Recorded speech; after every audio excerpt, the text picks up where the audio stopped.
Three.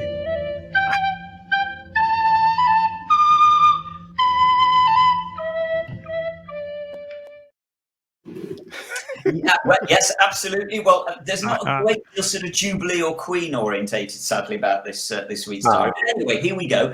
So back in the day, there were 18 new episodes this week. A few, some of mine might be your favourites in here. 1964, the Aztecs. 65 was the chase with the Daleks. Even of the Daleks in 67, more Daleks there. Inferno, the Demons, Boomtown, Silence in the Library. All these are new episodes. We're not talking about any of them. What we are talking about, back 15 years ago today, you would have been settling down in 2007 to watch The Family of Blood, which of course was the second part of the two parts by Paul Cornell, based on his book. I'm trying to think, was the book originally called Human Nature? It was indeed. It was indeed. Yeah, that's what I thought. I've never read the book. Have you read it, JT? I don't know how close the book. Yes, I read it. I read it when it was published back in the day. It's parallel. It's parallel to it. It's not a bad representation. There are obviously things that you have to change for television and for 2 45-minute episodes, but yeah, not bad at all. It's a similar sort of thing. Well, this was yes, it was written by Paul Cornell, which I think was his second script for the second story, wasn't it? After Father's Day. Of course, it starred Jessica Hines and Thomas Sangster were names that were either famous at the time or became famous. And apparently the production was heavily affected by 14 days of rain on location. So that's British. Well done. Yeah. Apparently, allegedly, the part of Phillips was offered to Nicholas Briggs, but he turned it down because it was too small. This is allegedly. I do hasten to point. Nick Briggs, please tell me I'm wrong on this. As I say, I've got this off the internet, so it's probably wrong. And apparently, this is interesting. That apparently Russell T Davies, although he loved the story, he thought it was a bit too dark for the audience, and I can kind of see especially the ending. Yeah, it is. It was dark. all quite dark, wasn't it? Come to think of it, it was very dour. Slightly darker, yeah. The book is slightly darker. Yeah, I hadn't thought about it much until I sort of read that. And I thought, yeah, actually, it is quite a dark story. I have to be honest, for me personally, I think the first part of this two-parter is absolutely stunning. One of the best episodes of all time. And episode 2 is a huge disappointment for me personally. It falls off a cliff. It just loses interest for me, and I get really irritated by all this father of mine, mother of mine, sister. It's just like, just stop it now. It's just silly. What are they talking about? so it's just not. And I also get a bit irritated by the scarecrows because I love the scarecrows, but it's the Elsa Burke walk that they all do because I just get to be honest, that's one of the things that bugs me about the Russell T Davies years, is that all of the monsters just look too Elsa Burke choreographed. They all look the same, they all walk the same, they all kind of do the same sort of thing, and I just get a bit bored by it. It seems too choreographed to me. What did that comment from David Hammond mean? I mean, is that Welsh? Targaryen. So that is from Game of Thrones. Harry Lloyd played the Targaryen brother in Game of Thrones. I know who you mean. JT, the child who gets the fob watch. Yeah. Him. He's talking about that actor who is really good. Also, is he Baines? You've in the picture. Yes, he was in Robin. He's now really famous. The guy who was Baines. I don't know who the guy is in Game of Thrones, but I'm guessing Thomas Sangster played the young blonde boy. That's Harry Lloyd who plays the sort of the villainous son of the piece. And he went on to be in Robin Hood with Jonas Armstrong on the BBC, several other shows, and then Game of Thrones with I think he was just in season 1 of that, maybe season 2 as well. How do you say that again? Nasty piece of work. Targaryen. Yeah. Looks Welsh. There we go. But yeah, Family Blood, 15 years. I mean, who would have thought? It doesn't seem 15 years ago at all. I suppose you remember that airing as well, Ian. Yeah. Getting old. What else have we got, Simon? What have we got? We're moving on to birthdays now. Quite a few birthdays this week. Christopher Robbie, Adam Garcia, Penelope Wilton, Julie Gardner, Bradley Walsh. Happy birthday, Bradley. Bradley Walsh. All these people. Gareth Roberts, David Yip, Jonathan Price. There's loads of them. David Yip? Yeah, David Yip. Yep. Wow. Chinese detective himself. Yeah. Absolutely. You see, June is a birthday month, isn't it, really? First scene, of course, the Daleks, David Yip. Anyway, what we're actually talking about, bless her, is Carmen Silvera. She's up there really with the Queen, isn't she? I think she should be the Queen. Queen of sitcoms. Bless her. She would be 100 today. And so we wish her very, very, very happy birthday, wherever you are, Carmen. Of course, as the photos show there, she played actually 3 parts in The Celestial Toymaker. Clara the Clown, as you can see there on the left, and she was also Mrs. Wiggs and the Queen of Hearts. And of course, where I remember her from was playing the part of Ruth in Invasion of the Dinosaurs. Bless her, that one of the misguided people who were wanting to take us all back to Operation Golden Age. And she's just one of those actresses again that they are a breeze that are no longer with us. I feel that just like Mary Morris, she was so idiosyncratic, and so charismatic too.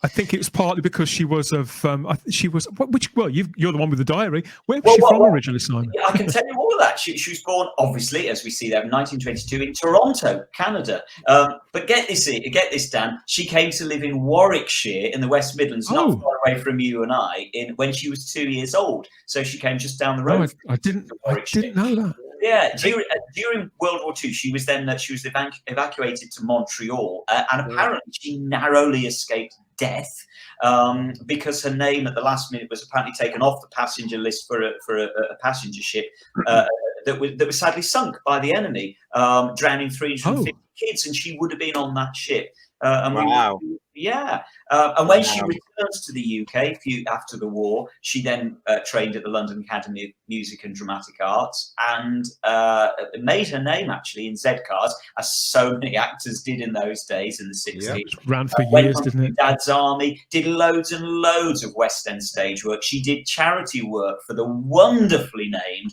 Grand Order of Lady Ratlings, which is the lady for the Grand Order of Water Rats. So fantastic. And bless her, she lived her final years out at Denville Hall, which of course is the retirement home for actors that is sponsored and supported by Lalla Ward. So that's where she finally, bless her, died there in 2002, aged 80. But let's not forget, of course, that she is most famously known as Edith Artois, the wife of Renee, in all 9 seasons, 85 episodes of She was funny. Good God. She's one of those faces that had been on TV for years and years and years. Absolutely. And that's what we remember her for this character. Well, again, I mean, we're talking about what makes Britain as part of this Jubilee special show of Type 40 Live, and Hello is again a pinnacle of television because it shows our humour in a very dire worldwide conflict, World War II. Still something funny, everybody. I was pissing by your shop. Yeah. It's all the greatest respect again, isn't it? Although in a way we're poking fun at the French. Really, we were poking fun at ourselves. Really, we were poking fun at everyone. Only the British can make the Nazis funny. Yeah. And we've done it time and time again. Well, the French, they had to change certain things for the French, didn't they? As I was told, everything for the French. But it always used to make me laugh when that policeman used to say, "I was pissing by your shop today." I just crack up with laughter. And they'd always say to him, "Stop trying to speak French." Yeah. Very British because we're not that good. But it is funny because I say Carmen Silvera is one of those people that you kind of forget that yes, she was in Doctor Who, and yet she was this huge star, a big star. Hello. Yeah, she was. Yeah, definitely. They don't make telly like that anymore because they're too frightened. It's true. That is very true. I was going to say they don't make character actresses like her anymore. Maybe they do, but I don't think that actors get a chance to prove it in the way that they used to. Because comedy is virtually dead. I mean, sitcoms in particular, it's a sad state of affairs. You can't say sitcoms. Yeah, I think it's more than that. I do think it's a case that just character actors are a dying, if not less than a dead breed. You just, it doesn't happen anymore. You don't get it, because I think, for better or worse, and I think it's for worse, actors these days tend to want the fame rather than the work. Interestingly, I read an interview recently with Julian Glover, who we were talking about earlier, and he said, he didn't want the fame. He wasn't bothered about that. What he wanted was the work. He wanted the good quality parts, and that meant he wanted to stay as a character actor. And so few people want to do that. Well, that's why he said. That's why he said to this day he was really incredibly surprised that Spielberg wanted him for The Last Crusade to play the villain. He's like, "What? You want me to what?" Do you know what I mean? So he just wanted to work, and it's the same thing. If all the actors of that era, all they wanted to do was be a jobbing actor. Now we've got this easy, accessible way for people to get into the industry. Instagram, you look at some of these people that are doing stuff now. They're all, they're all. 1 minute they're working in Sainsbury's, and the next minute they've got a reality television show, and the next minute that's not going through it properly. That's not learning your craft. Don't waste my time. You go to drama school, you go on to your reps or the equivalent of the reps, you learn from the adults that are around you, you learn from the ones that have been there forever, and we've lost that art, and that's a thing. And I think Peter is right here in what he says. It's the rep system has gone, and so it's right anymore. And so I think Carmen Silveri, she is dying, if not a dead breed, and I just think it's a shame. That's where she learned her craft through stage, and most actors in this country learn through stage. And it's very different. You're in front of a live audience. You have to get those lines right. Do you know what I mean? In the play, and that's where the discipline comes from. Today, other actors, they don't go through that, and it's a very very different way of acting. So it's shocking. No, I mean the beauty of the reps were, for anybody that doesn't know, you were put into basically a gang of people, a repertory where you worked with the same people for years, really, and you would do different shows. But in each show was a different script. So you were given a different character, and because there were only 8 or 9 or 10 of you in that rep, you would have to play different characters. Hence the term, being able to be a character actor, because you would learn how to play. Like Liz Sladen, for example, learned a hell of a lot of what she was doing there, because 1 minute she was playing a 19-year-old, and the next week she'd be playing a 90-year-old. And they all did that, and that's how they learned. And they went around the country with these various tours, went onto the West End and everything, and then they took their art onto television and what have you. But we have lost that act, and it's a real shame. So there's this story about Mark Hamill pestering Alec Guinness on the set of Star Wars because he wanted to learn more about the way acting is supposed to be. And I think there's this joke, I don't know if it's true, that Alec Guinness gave someone $10 to just get him out of his sight, you know what I mean? Because he kept bothering him. Just give him 10. Look, leave, mate, leave. But they're class. Alec Guinness, class actor. Carmen Silveri, she just is one of those breed of actresses that are gone, and I mourn it. Well, if you look at Judi Dench, Maggie Smith, and that age group, they were all part of that great the last generation to do the reps. Spot on. And as I say, Carmen, we wish you happy birthday up there. You would have been 100 today, and so much missed.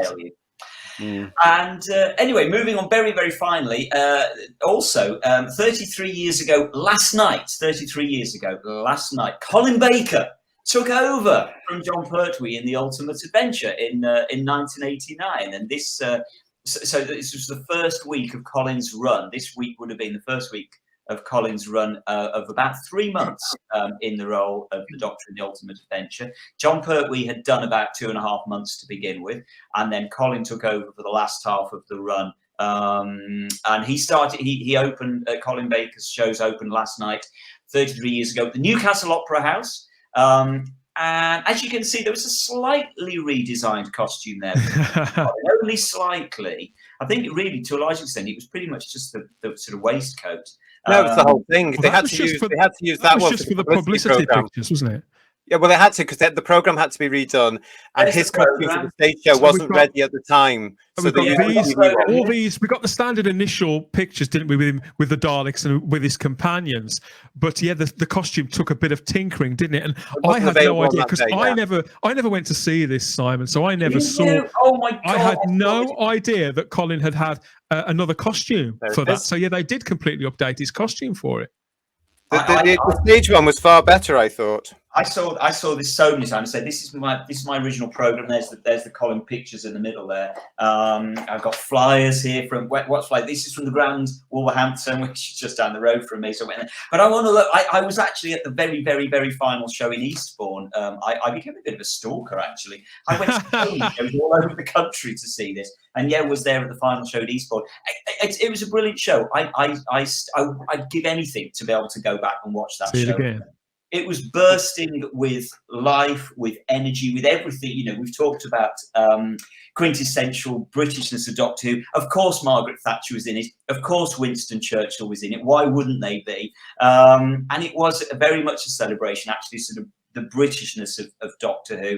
And it was a great show. I just loved it. I adored it. Sadly, it actually didn't do that well.